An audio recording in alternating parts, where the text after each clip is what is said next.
Thank you for joining Dr. James Rini and I, the Curiosity Conduit, Dana Ortiz, for a look behind the curtain of letting destiny deliver.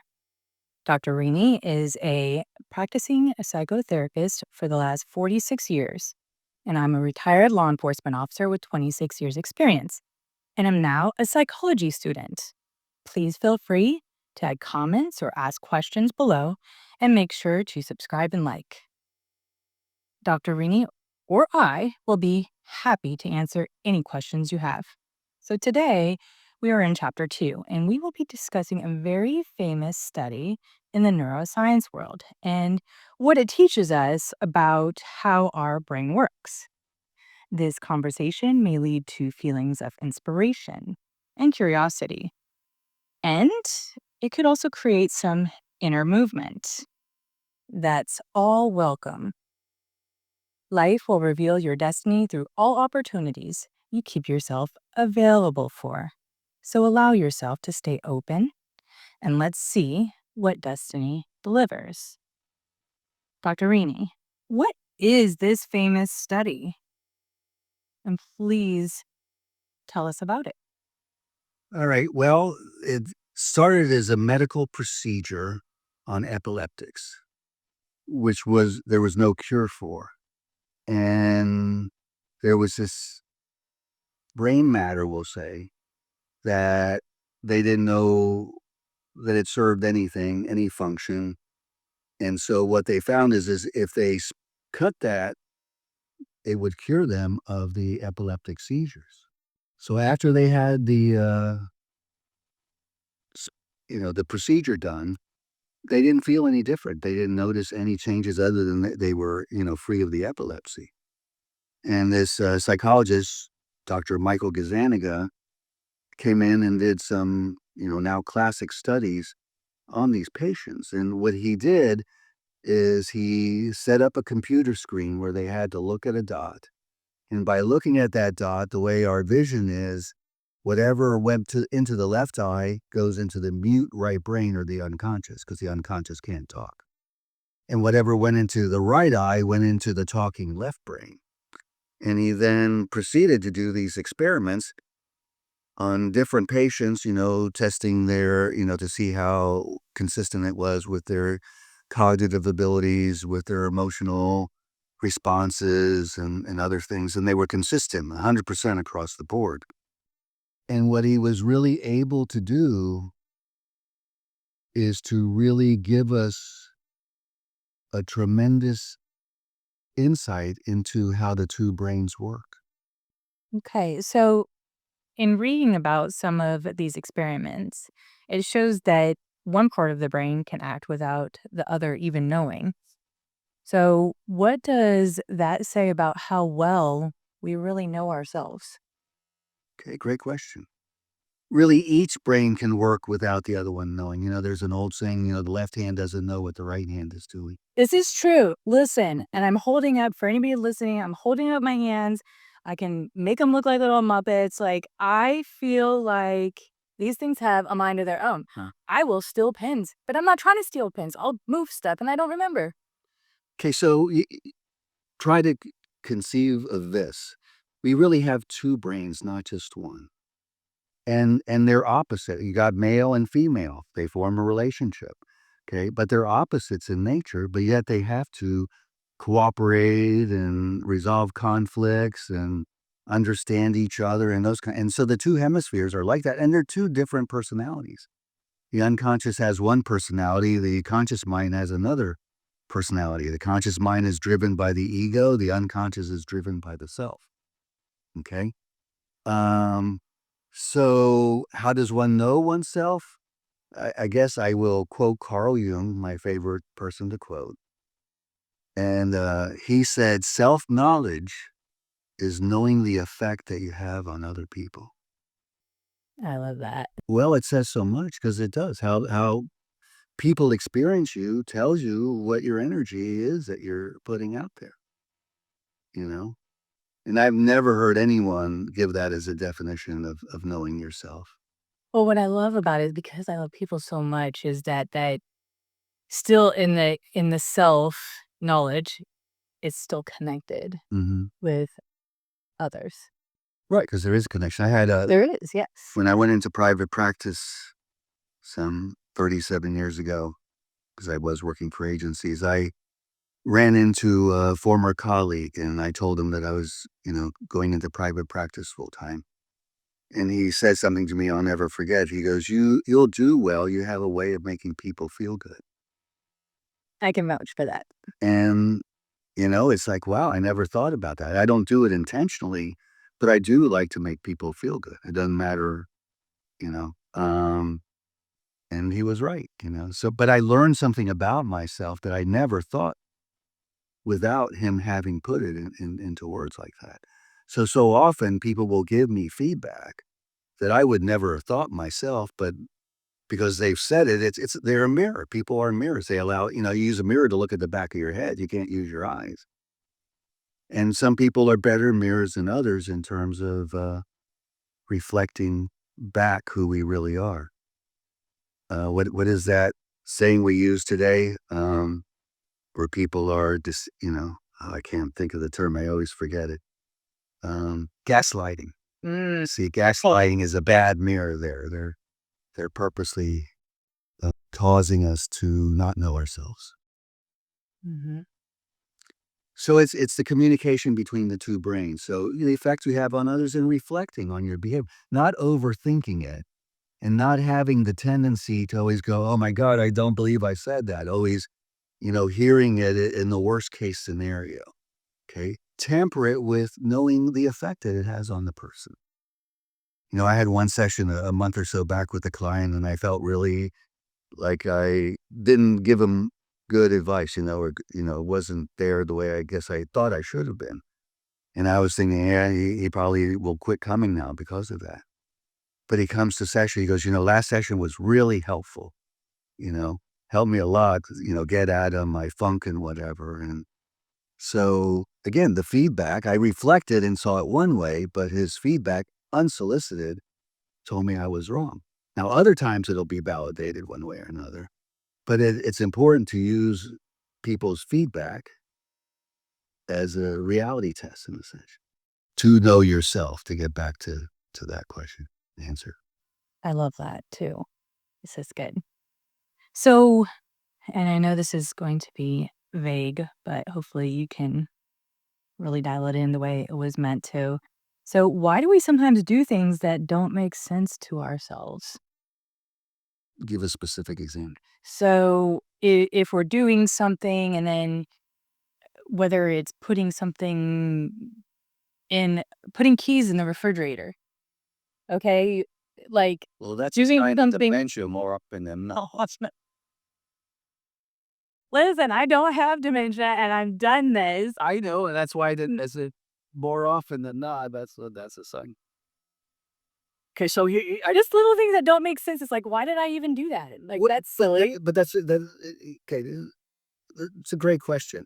Because and that's not just putting the keys in the refrigerator, it's putting them in because when you're putting your keys down, you're doing it unconsciously. You're not thinking about what you're doing. You see, like where some people, they have a certain place they always put their key. So they're not only do they put it in the same place, but they have to be conscious of it. Yeah. So, when I used to, was single and leave my house, I get to my car and go, did I lock the door? Because I would doubt myself, and then I go back and it's always locked. It was never not locked. So we do a lot of things unconsciously, and then when we try to understand it consciously, we can't. And as in these studies, we'll come up with an interpretation for our behavior, but usually it's an inaccurate interpretation because we're missing certain pieces of information that the unconscious has and is holding back. So we don't have all the facts by which to make our interpretation. So, in those cases where we're trying to fill in the blanks consciously and can be incorrect, what's a practice to help stop that? Stop asking why. Really, I'm telling you, every person, they think somehow if they know why, Hmm. they'll magically be freed, which first of all, doesn't work for 99% of the people. Secondly, You can't look in the back of the book and verify that your answer to the why question is correct. There's no way of knowing whether because it's hypothetical. And then lastly, the insight generally doesn't produce change. Change should come first, then the insight. Change doesn't tend to lead to, insight doesn't tend to lead to change, but change can lead to insight. I have clients and, they experience this change and they go, gosh, I wish I would have done this 10 years ago. They always say that. I wish I would have done this 20 years ago, because they didn't know what they were missing in a sense, and then the insight that they get, the ability to look back on their lives and get a whole different perspective on it because they're in a different place. And see, that's one thing I just don't believe in. Like, I understand where someone would say, I wish this, or I wish that. They just, I wouldn't. They probably weren't ready. And So, that's what I tell them. They weren't ready. And they weren't ready yeah. for various reasons. No. Okay, so I am going to read a portion of your book that I have pulled out there. More often than not, the first step of a conscious decision occurs at the unconscious level, which is then communicated to the conscious mind by way of a spontaneous idea, a hunch, or an intuition.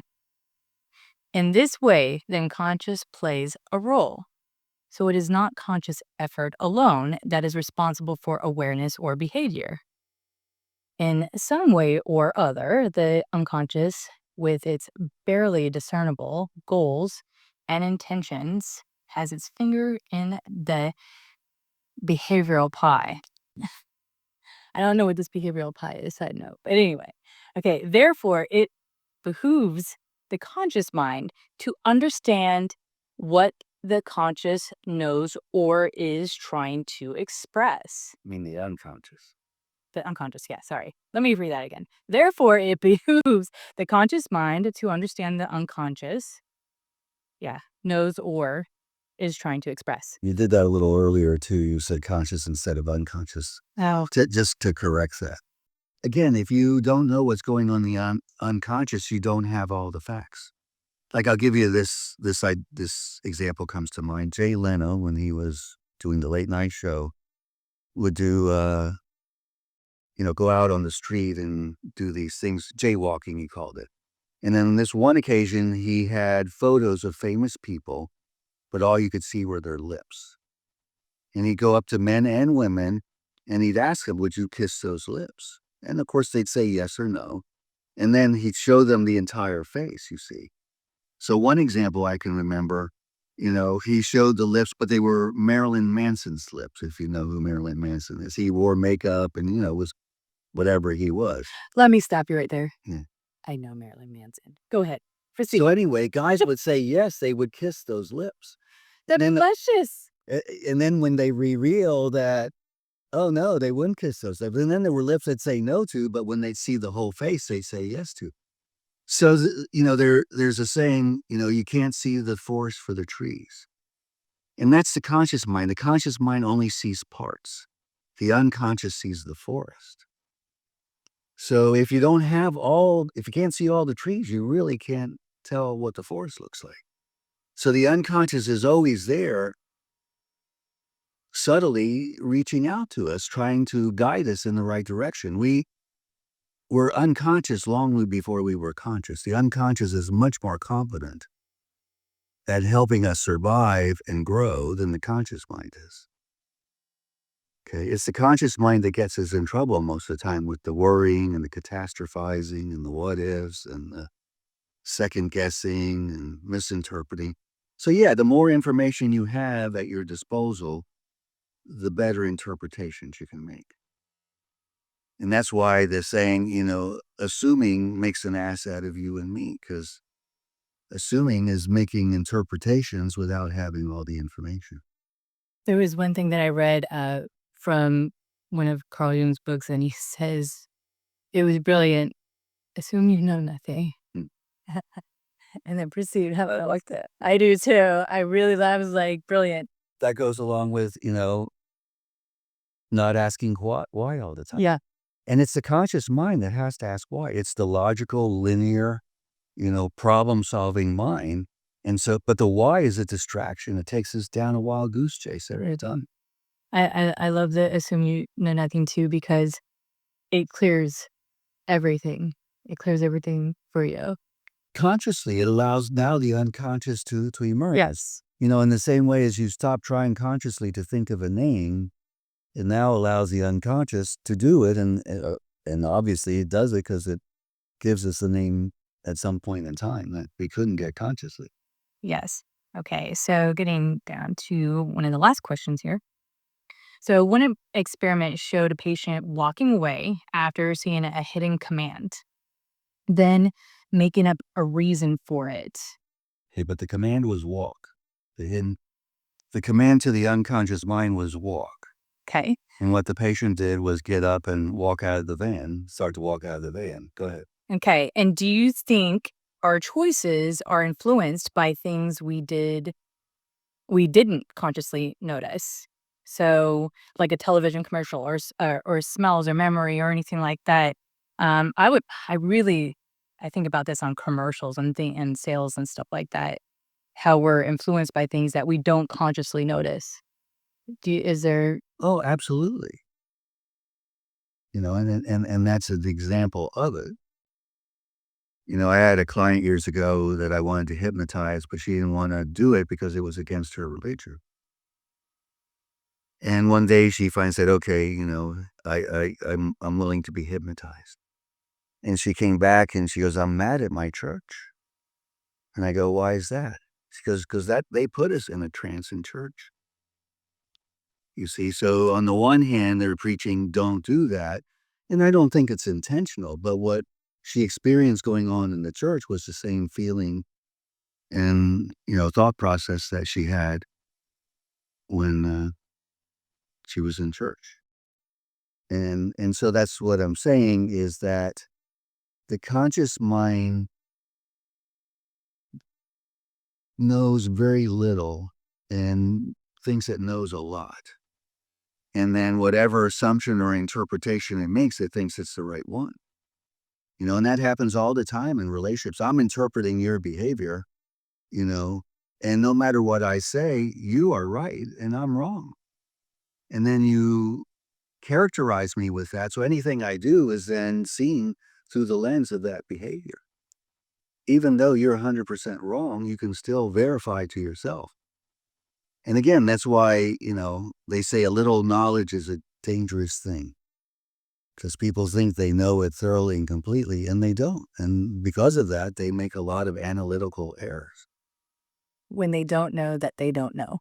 Right. And think they do know. Yes, and think they do know. Oh, yeah. That's what happens when you don't know you don't know. You think you do know. Now I just know I don't know anything. Well, in that place, you know you don't know. Yeah, See, and you don't know. that's what I progressed to. I progressed to I know I don't know. I don't know anything.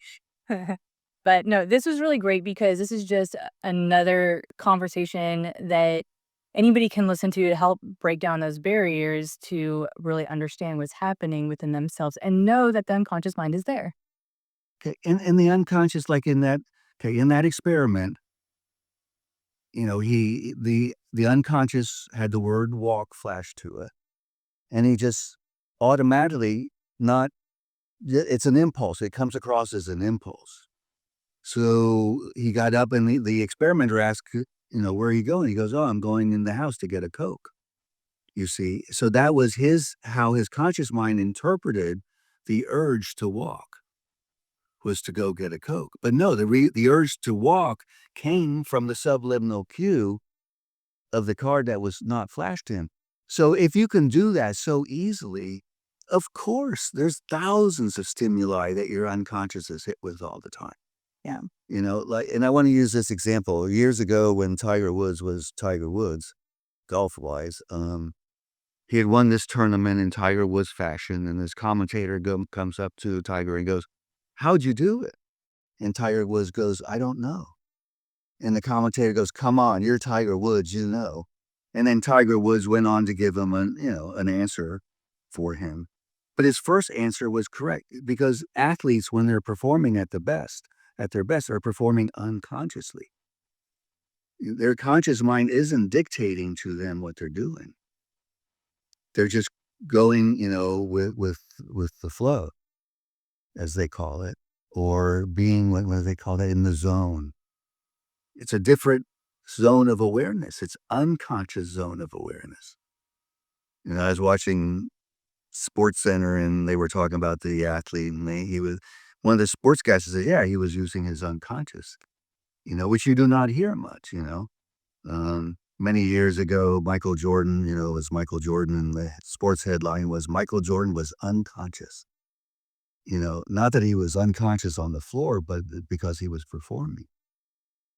So, so on the one hand, it's good to let go of that. And the conscious mind, if it can become aware of how it's being manipulated in certain ways, like in advertising for children, they show these commercials, but they edit a lot of things out. So they make it look fun and exciting.